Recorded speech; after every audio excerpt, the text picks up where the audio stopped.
Sejak Januari sampai Juni atau 6 bulan terakhir, terjadi hampir 100 kebakaran di Denpasar.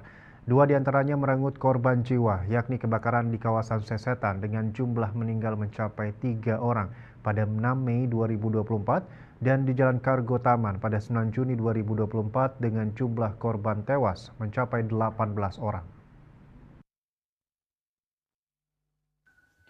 Menurut data Dinas Kebakaran dan Penyelamatan Kota Denpasar, ada 91 musibah kebakaran terjadi di wilayah Kota Denpasar. Pada Januari terjadi 26 kebakaran, Februari 12 kebakaran, Maret 9 kebakaran, April 12 kebakaran, Mei 21 kebakaran, dan Juni 11 kebakaran. Pemukiman penduduk yang padat dan akses jalan yang sempit menjadi salah satu tantangan dalam upaya pemadaman kebakaran damkar.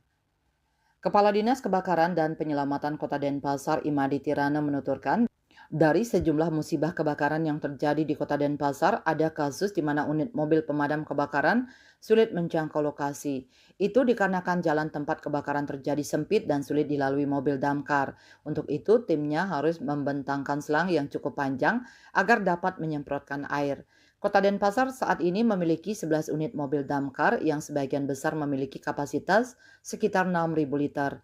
Dijelaskan juga bahwa di 2025 ada program pusat di mana Dinas Kebakaran dan Penyelamatan Kota Denpasar direncanakan mendapatkan sekitar 16 unit mobil damkar yang kecil dengan kapasitas tangki air sekitar 1.000 liter. Mobil tersebut merupakan hibah dari Kementerian Dalam Negeri. Direncanakan pada akhir tahun ini pihak Pemkot Denpasar akan berkunjung untuk memastikan realisasi program tersebut. Selain itu, pihaknya juga dapat melakukan persiapan terkait personel yang akan mengoperasikan mobil damkar tersebut. Dibutuhkan sekitar 6 orang untuk mengoperasikan masing-masing mobil. Dijelaskan juga bahwa nantinya untuk damkar kecil tersebut akan ditempatkan di tiap kecamatan yang ada di Kota Denpasar. Eka Adiasa, Bali Pos.